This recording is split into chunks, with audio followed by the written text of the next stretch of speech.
నమస్తే, welcome to BC7 channel.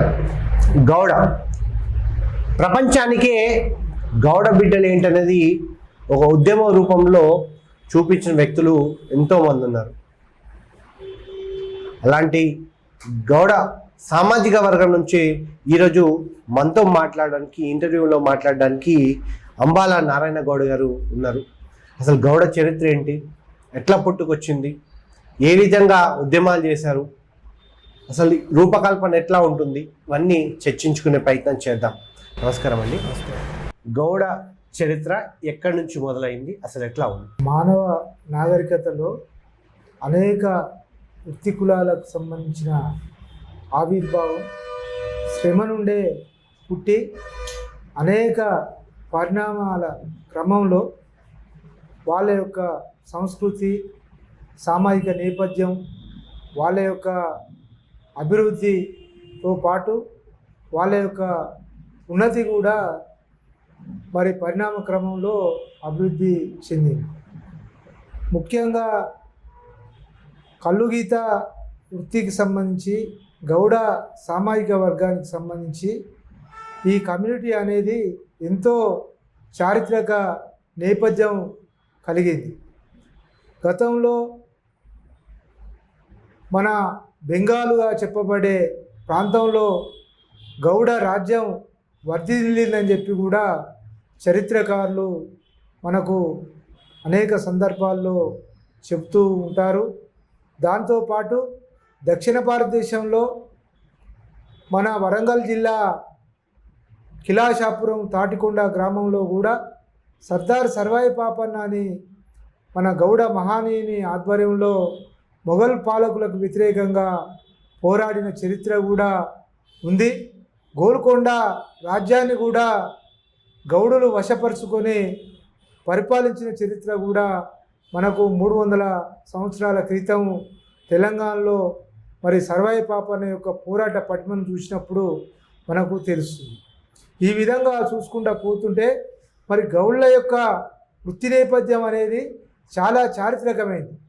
భూమి నుండి ఆకాశానికి ఎలాంటి ఆధారం లేకుండా కేవలం మోకు గుజితోటి మరి ఆకాశం అంతా చెట్టు ఎక్కి మేఘాలతో చెలించేసి మరి మేఘాల లాంటి తెల్లని కళ్ళును నేలకు దించి సబ్బండ వర్గాలకు సేదదీర్చి మరి ఈ సమాజ నాగరికత కోసం తాళపత్ర గంధాలను తాటి ఆకులతోటి చరిత్ర నిర్మాణానికి మరి గౌడులు పునాదులు వేసి మరి ఎంతోమంది మహనీయుల యొక్క చరిత్రను మరి వెలుగులోకి తీసుకొచ్చిన చరిత్ర గౌళ్లకు దక్కుతుంది. ఉదాహరణకు పోతులూరి వీరబ్రహ్మం గారి కాలజ్ఞానం కానివ్వండి, అన్నమయ్య కీర్తనలు కానివ్వండి, బమ్మెర పోతన పాల్కూరి సోమనాథులు లాంటి మహాభారతం, భాగవతం లాంటి కావ్యాలకు మరి గౌళ్ళు అందించిన తాళపత్ర గంధాలు, తాటి ఆకుల నుండే మరి వచ్చిన సందర్భంగా మనం తెలుసుకోవాల్సిన అవసరం ఈ సమాజంతో పాటు మొత్తం ఈ దేశంలో ఉండే, ఈ రాష్ట్రంలో ఉండే అన్ని వర్గాల ప్రజలు కూడా తెలియాల్సిన అవసరం ఉంటుంది. ఉదాహరణకు ఒక రచయిత ఒక సందర్భంలో చెప్తాడు, ఎంత ఉన్నతమైనదిరా తాటి చెట్టు జన్మ, దాని గుణంలో ఉన్నదిరా కన్న తల్లి ప్రేమ అని చెప్తాడు.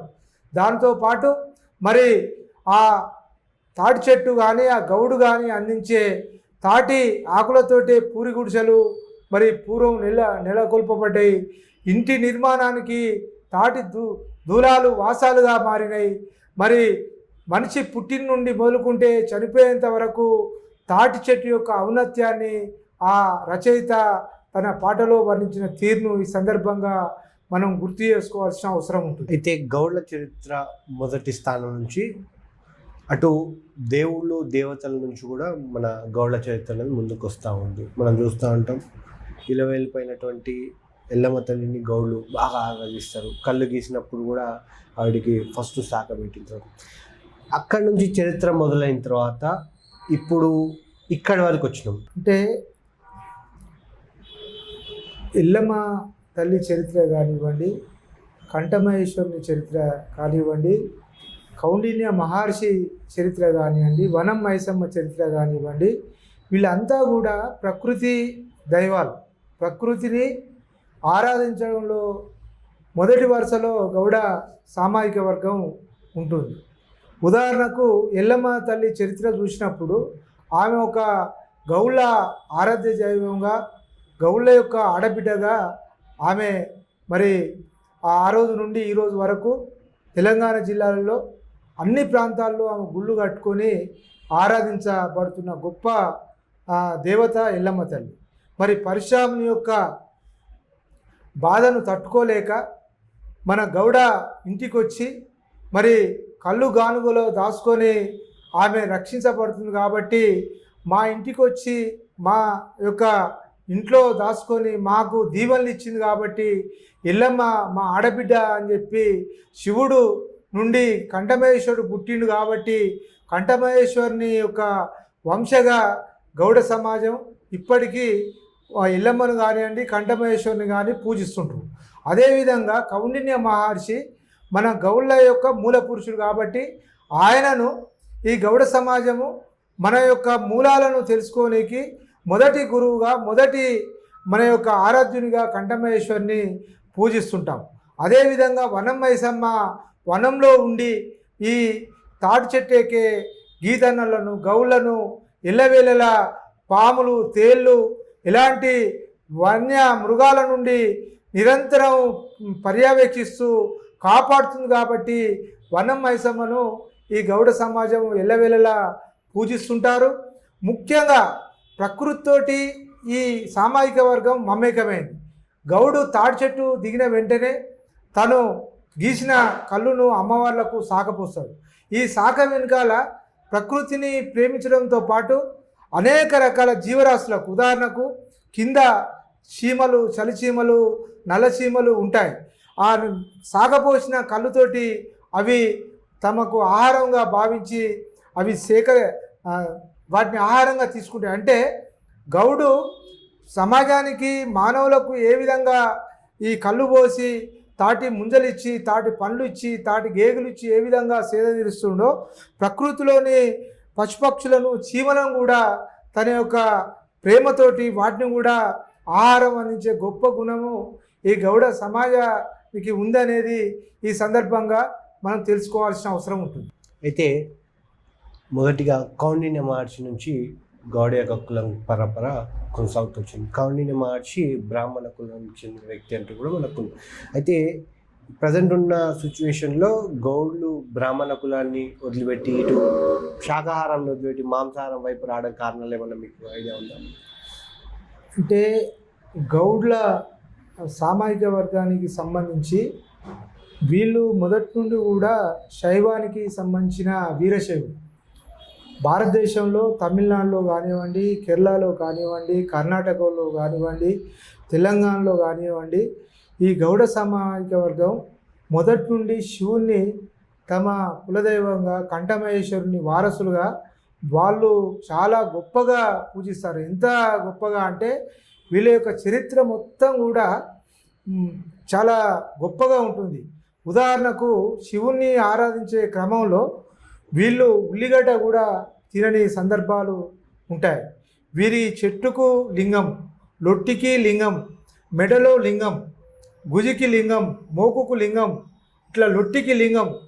వీరు నిరంతరం కూడా ఉదయం 4 గంటలకు లేచిన తర్వాత మరి స్నాన సంధ్యాలు పూర్తి చేసుకొని శివుణ్ణి మరి శివలింగాన్ని పూజ చేసి 7 మూరల రుమాలను మరి తలకు చుట్టుకొని విభూతి రుద్దుకొని మరి అక్క నుండి ముస్తాదు మోకు కట్టుకొని తాడి చెట్టు దగ్గరికి వెళ్ళి అక్కడ ఆ శివుణ్ణి మొక్కి ఎల్లమ్మను, కంఠమహేశ్వరిని, కౌండిన్య మహర్షిని, వనమైసమ్మను మొక్కి తాడి చెట్టు ఎక్కి మరి పూర్వం తాడి చెట్టు వంగుమంటే కూడా వంగి వీళ్ళకు కళ్ళు అందించినట్లు మన పురాణాల్లో ఉంది. మరి సైంటిఫిక్గా కూడా మొన్న మహబూబాబాద్ జిల్లాలో తాడి చెట్టు నేలకూరిన తాడి చెట్టు మళ్ళీ కూడా లేచిన సందర్భం మనం చూసాం. అంటే మరి పూర్వము అలాంటి ఒక ఏదైనా శాస్త్రీయమైన పద్ధతులలో వాటిని మరి గౌడు తాడి చెట్టు వంగమంటే వంగి నిలబడమంటే నిలబడే సందర్భాలు కూడా ఉన్నాయనేది కూడా మనకు శాస్త్రీయ పరిశోధన కూడా జరగాల్సిన అవసరం ఉంటుంది. ఆ విధంగా గౌళ్ళు ఈ యొక్క మూల పురుషులను పూజిస్తూ వారి యొక్క వృత్తిని నిరంతరం కూడా ఒక నిబద్ధతగా చేసిన సందర్భం పూర్వం నుండి ఇప్పటి వరకు కొనసాగుతుంది.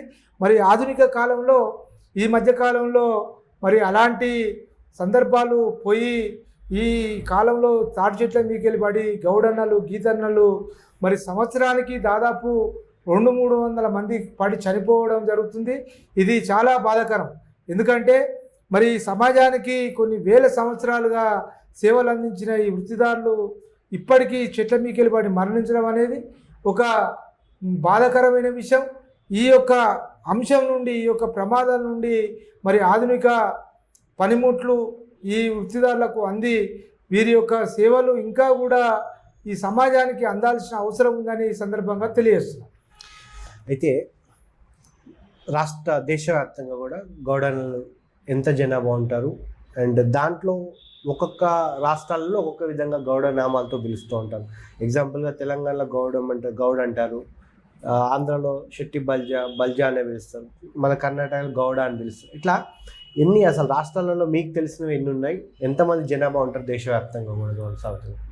దాదాపు దేశవ్యాప్తంగా గౌడ్ల జనాభా 10 కోట్ల వరకు ఉంటుందనేది మా అంచనా. దక్షిణ భారతదేశంలోనే దాదాపు ఈ కర్ణాటక, తమిళనాడు, కేరళ, ఆంధ్రప్రదేశ్, తెలంగాణ ఇలాంటి రాష్ట్రాల్లో దాదాపు 2 కోట్ల వరకు గౌడ్ల జనాభా ఉంటుంది.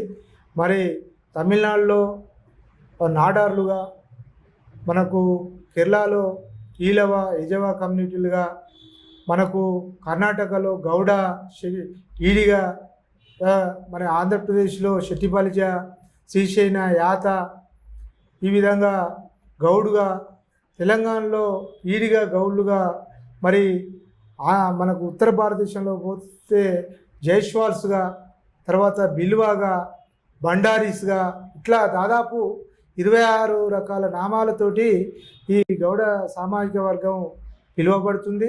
మరి అనేక రాష్ట్రాల్లో ఈ గౌడ సామాజిక వర్గం ఉన్నది. కళాలుగా కొన్ని రాష్ట్రాల్లో కూడా పిలువబడుతుంది.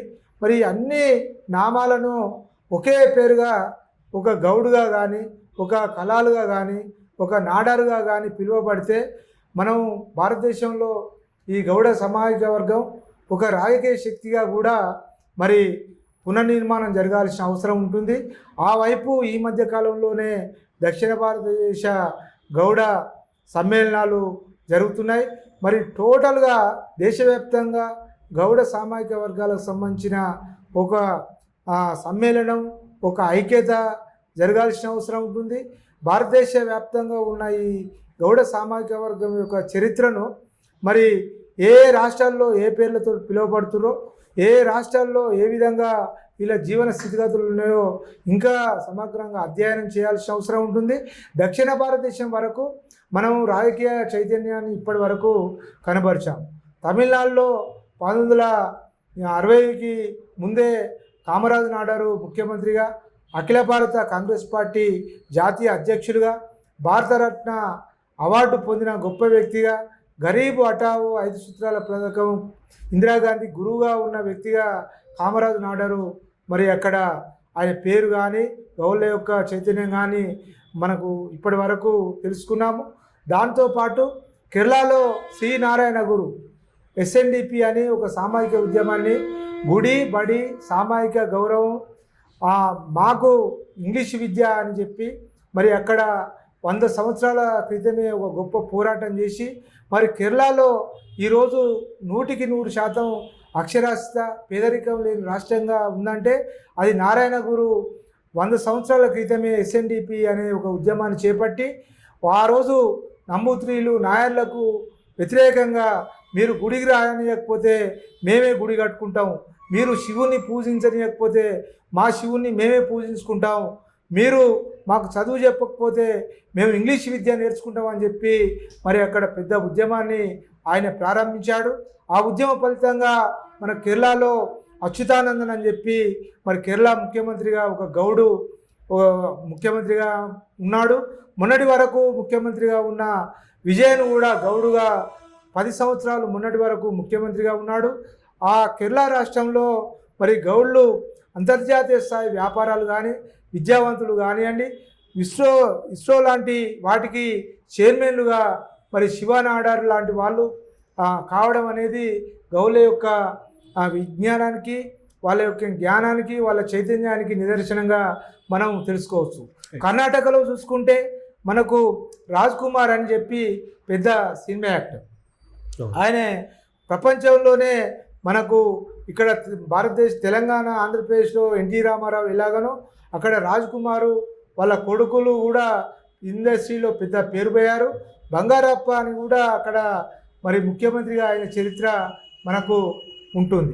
ఆంధ్రప్రదేశ్ చరిత్ర చూసుకున్నప్పుడు మనకు అక్కడ కూడా సర్దార్ గౌతులచ్చన్న మరి 60 సంవత్సరాల క్రితమే మనకు జనతా పార్టీ ద్వారా అతను ఈ దేశంలో విప్లవాత్మకమైన మార్పు తీసుకొచ్చి ఈ బహుజనులను చైతన్యం చేసి ఒకసారి కళ్ళును నిషేధిస్తే ప్రకాశం పంతులను ప్రభుత్వాన్ని కూడా పడగొట్టిన చరిత్ర ఉంటుంది.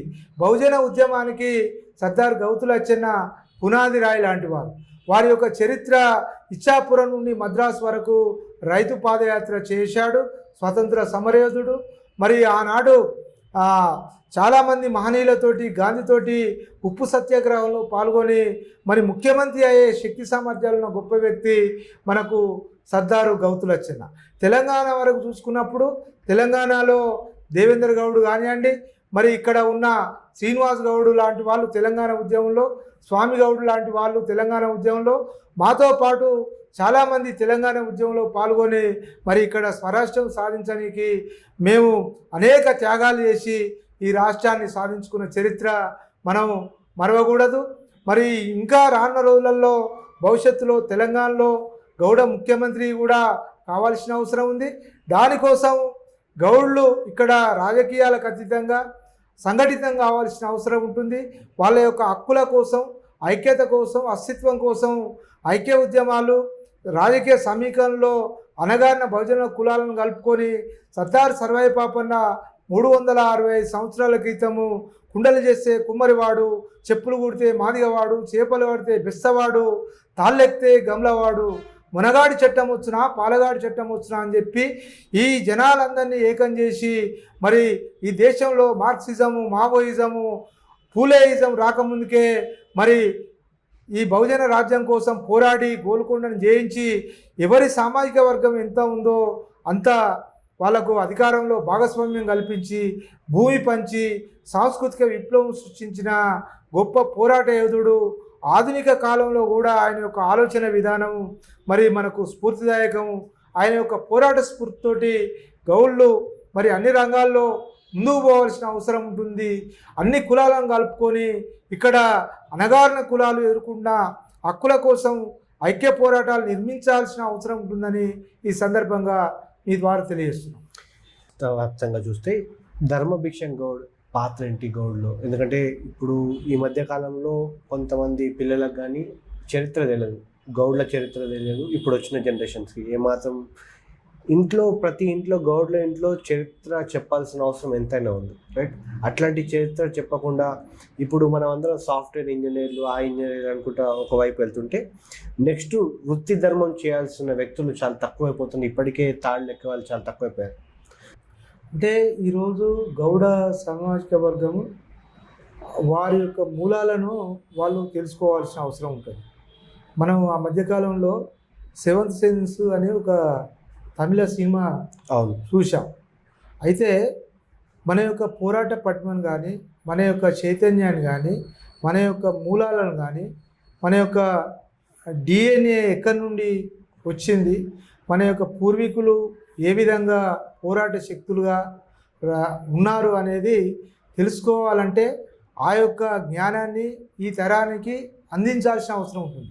అంటే ఒక జనరేషను ఆ తర్వాత ఇంకో జనరేషన్కు గ్యాప్ అనేది ఈ మధ్యకాలంలో ఏర్పడేది. పూర్వము తల్లిదండ్రులు, తాతమ్మలు, నాయనమ్మలు మనవలను కూర్చోబెట్టుకొని వాళ్ళ యొక్క పూర్వీకుల చరిత్రను చెప్పే కల్చర్ ఉండేది.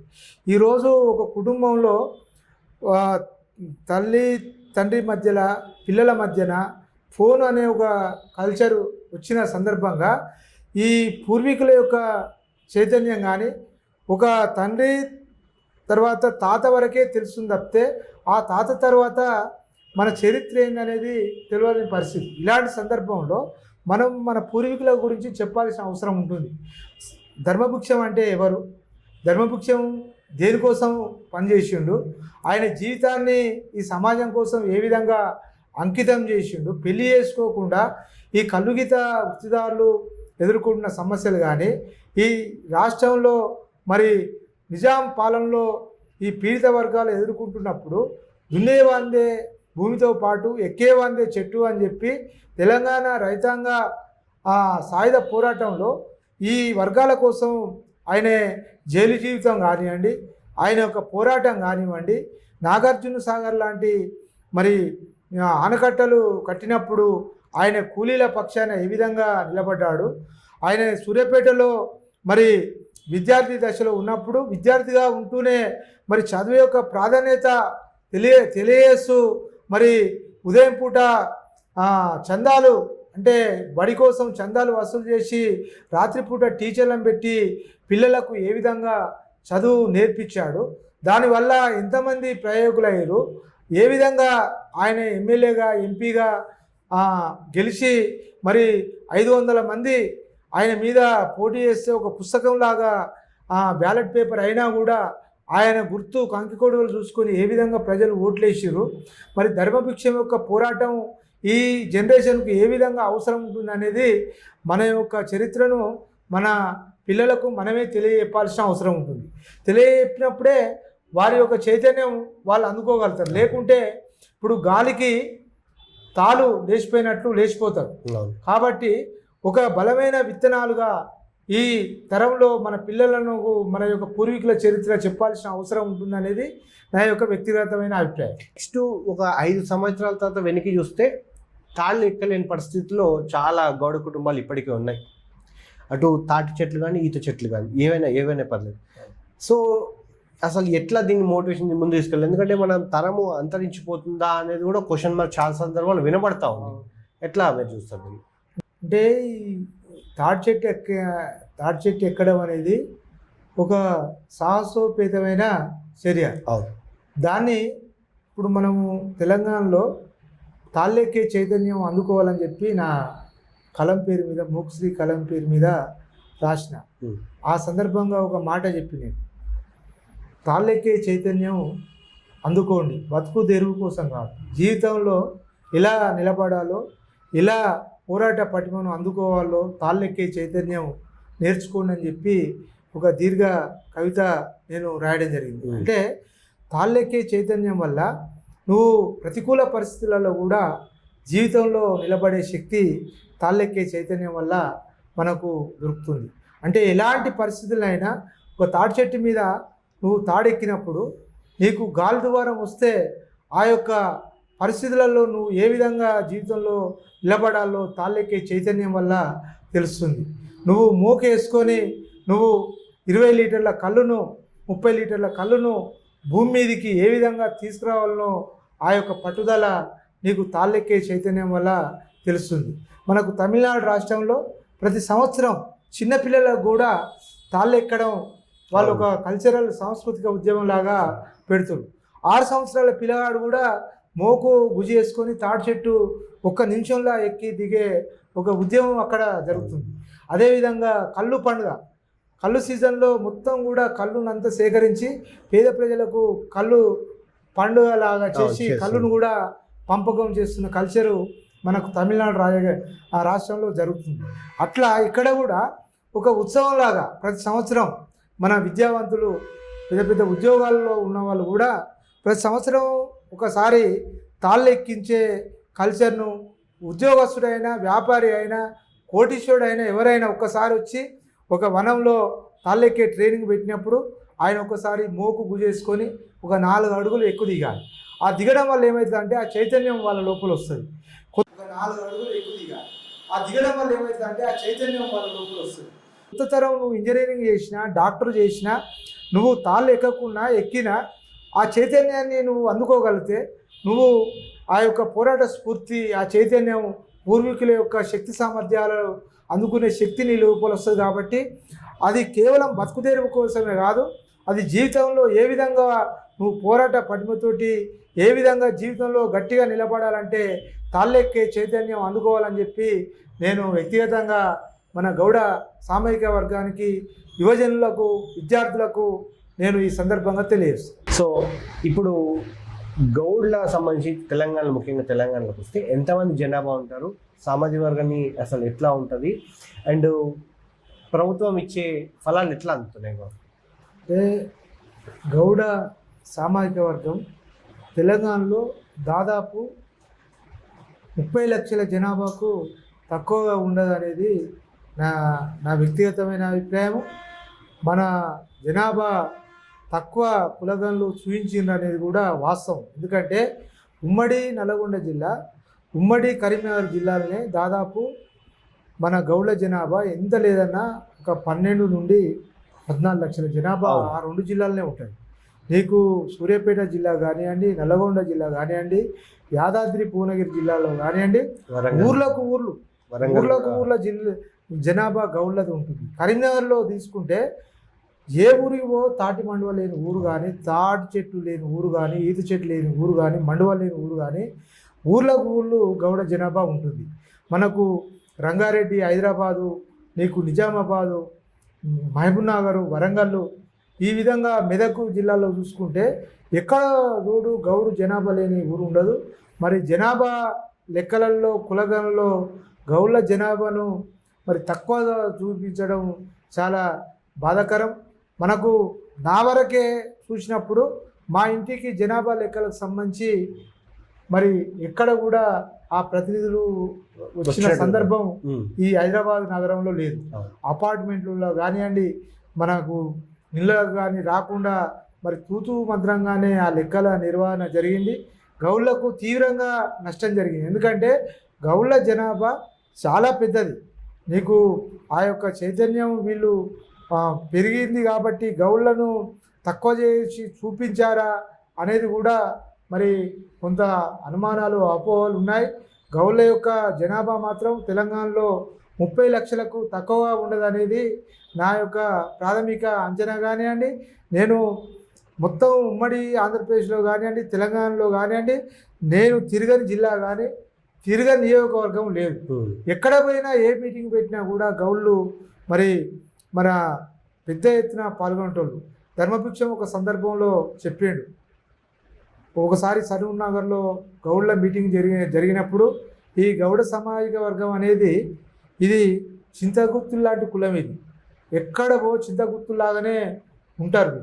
ఈ జనాభా సమస్యలు ఎక్కువ, వీళ్ళకు రాజకీయ చైతన్యం ఎక్కువ, వీళ్ళకు సంఘాలు 1-2 సంఘాలు ఉంటే సరిపోదు.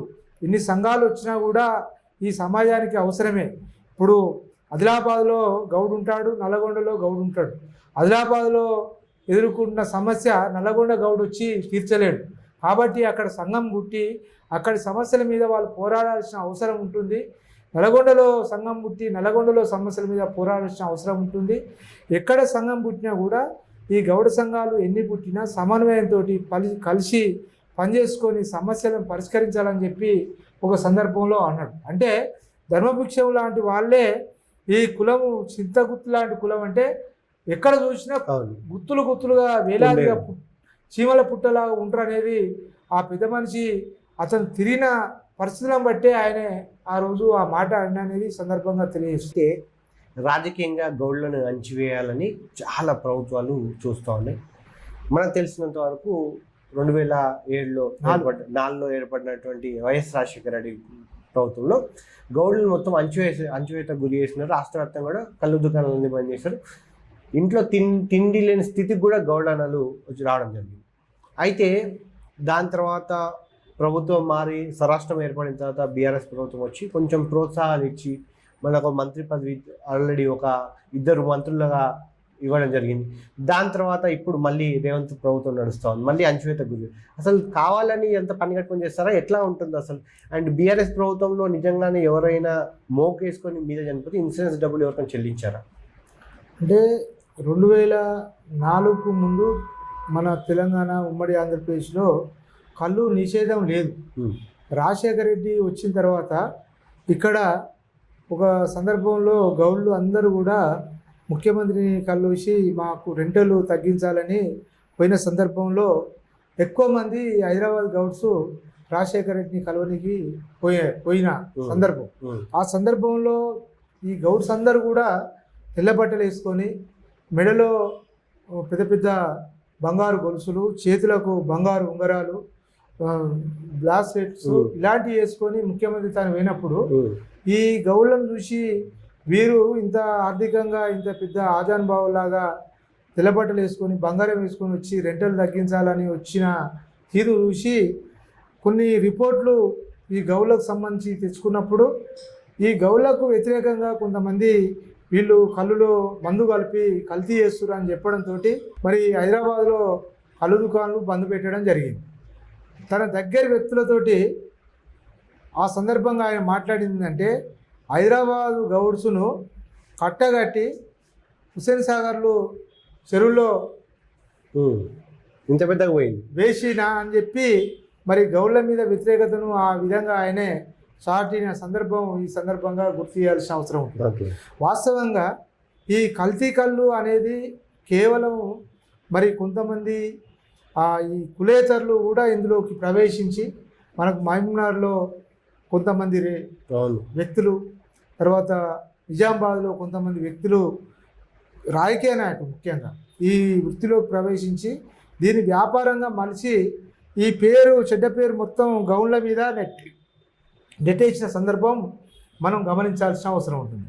వాస్తవంగా గౌడు గీత కార్మికుడు కళ్ళు చాలా స్వచ్ఛంగా అమ్ముతాడు.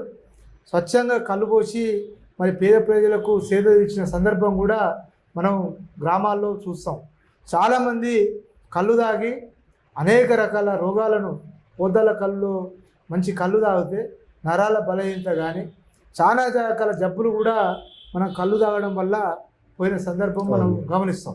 కాబట్టి రాజశేఖర రెడ్డి ఆ విధంగా కళ్ళు నిషేధిస్తే 2014లో మేము 10 సంవత్సరాల పెద్ద పోరాటం మాది.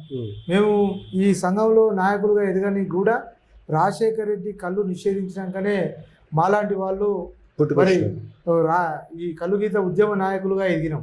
10 సంవత్సరాల కాలం మేము అనేక ఉద్యమాలు నిర్మాణం చేసినాం. అనేక సెమినార్లు, అనేక బహిరంగ సభలు, అనేక రౌండ్ టేబుల్, అనేక మీటింగ్లు దేశం చిన్నమలయ్య గారుని ముందు పెట్టుకొని ధర్మభిక్షాన్ని ముందు పెట్టుకొని మరి మా పోరాటాలు చేసినాం. చివరగా 2013లో నిజాం కాలేజ్ గ్రౌండ్లో దాదాపు 50,000 మందితోటి నేను ప్రధాన పాత్రగా ఉండి దేశం చిన్నమలయ్య గారు మనకు చైర్మన్గా ఉండి ఐలి వెంకన్న గౌడు, ఎలికట్టె విజయ్ కుమారు మేమంతా కలిసి మరి తెలంగాణ సాధనతో పాటు హైదరాబాద్లో కళ్ళు దుకాణాలు తెరవాలనే ఒక నినాదంతో ఆ రోజు పెద్ద బహిరంగ సభ పెట్టినాం. దానికి ఇప్పుడు మంత్రిగా ఉన్న పొన్నం ప్రభాకర్ గౌడ్ గారు ముఖ్య అతిథిగా వచ్చారు. తర్వాత వి శ్రీనివాస్ గౌడ్ అప్పుడు ఎమ్మెల్యే కాలేదు, ఆయన కార్యక్రమానికి సహకరించిండు. బూర నరసయ్య గారు అప్పుడు ఎంపీ కాలేదు.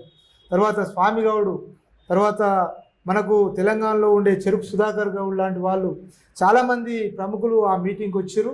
అది విజయవంతమైంది. ఆ వేదిక ద్వారా మేము అక్కడ రాజకీయ నాయకులను అడిగినప్పుడు తెలంగాణ రాష్ట్రం వస్తే మాత్రం తప్పకుండా కళ్ళు దుకాణాలు తెరుస్తామని చెప్పి మాకు బీఆర్ఎస్ టీఆర్ఎస్ నాయకత్వం అప్పుడు హామీ ఇచ్చింది. హామీ ఇచ్చిన తర్వాత మేము ముఖ్యమంత్రిని కలవడానికి నా ఆధ్వర్యంలోనే దాదాపు శ్రీనివాస్ గౌడ్ గారిని తీసుకొని పోయి మేము ముఖ్యమంత్రిని కలిసాం. పోయినప్పుడు కేసీఆర్ గారు నేను తీసుకుపోయిన ఫైల్ మీదనే కళ్ళు దుకాణాలకు సంబంధించిన నిషేధాన్ని ఎత్తివేస్తూ ఆయన సంతకం పెట్టిండు.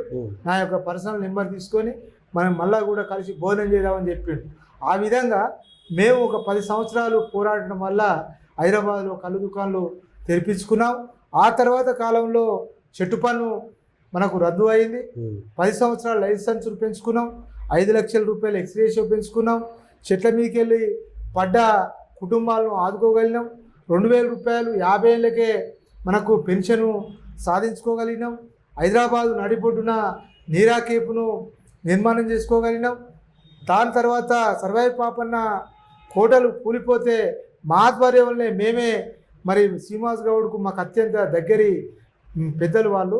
వారి ద్వారానే 2 కోట్ల రూపాయలు మేము కేటాయించి మరి ఆ కోట గోడ ఊడిపోతే మళ్ళీ కూడా ఆ కోట గోడను కట్టించి మరి సర్వాయి పాపన్నకు మళ్ళీ కూడా ఆయనకు పురుడు పోసి ఆయన యొక్క కోట నిర్మాణం చేసిన చరిత్ర మాకు దక్కుతుందని చెప్పి కూడా ఈ సందర్భంగా తెలియజేస్తున్నాము. దాంతోపాటు పేటలో సర్వాయి పాపన్న యొక్క 5,000 ఎకరాల భూమిని మరి మైనింగ్ మాఫియా అన్యక్రాంతం చేసి ఆ గుట్టలను మైనింగ్కు అప్పచెప్తున్న సందర్భంలో మేము పోరాటం చేసి ఆ గుట్టలను పరిరక్షించి మరి గొలుసుకట్టు చెరువులు దాదాపు 24 చెరువులు ఉంటాయి ఆ గుట్టలకు, వాటిని కూడా హెరిటేజ్ ఆస్తులుగా ఈరోజు కాపాడగలుగుతున్నాం. ఈరోజు సర్వాయి పాపన్న జనగామ జిల్లా కోసం మేము జనగామలో పెద్ద ఒకరోజు దీక్ష పెట్టినాం. సర్వాయి పాపన్న విగ్రహం ట్యాంక్ బండ్ మీద పెట్టాలని చెప్పి పోరాటం చేయడంతో పున్నం ప్రభాకర్ గారు మనకు బొమ్మ మహేష్ గౌడ్ గారి ఆధ్వర్యంలో ఈరోజు విగ్రహ పనులు వేగవంతంగా జరుగుతున్నాయి. ఆగస్టు 18 లోపు మనకు సర్వాయి పాపన్న విగ్రహం మనకు ఆవిష్కరణకు సిద్ధంగా అవుతుంది. మరి ఇవన్నీ కూడా ఈ అస్తిత్వ ఉద్యమంలో మాలాంటి వాళ్ళం అందరం కూడా ఈ జాతి కోసం అంకితభావంతో నిజాయితీతోటి మేము ఎలాంటి లాభాపేక్ష లేకుండా మా జీవితాలను త్యాగం చేస్తూ పోరాటం చేస్తూ ఈ హక్కులు సాధించగలిగాం.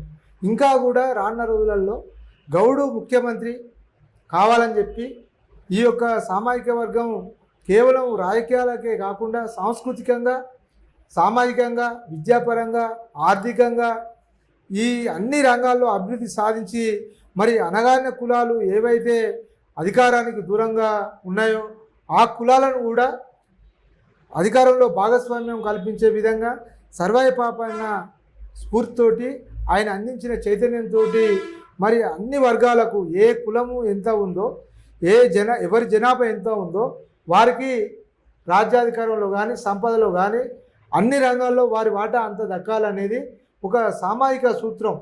సర్వాయి పాపన్న యొక్క సూత్రం బహుజన హితాయ బహుజన సుఖాయ. ఆ సిద్ధాంతంతో మేము ఆ వైపు ప్రయాణం మా శక్తి వంచన లేకుండా మేము పనిచేస్తామని చెప్పి కూడా ఈ సందర్భంగా తెలియజేస్తాం. సో చూసారు కదండి, ఇది ఇవాల్టి గౌడ సామాజిక వర్గానికి సంబంధించిన స్టోరీ. మరిన్ని అంశాలు మరొక ఇంటర్వ్యూలో మనం తెలుసుకుందాం. నమస్తే.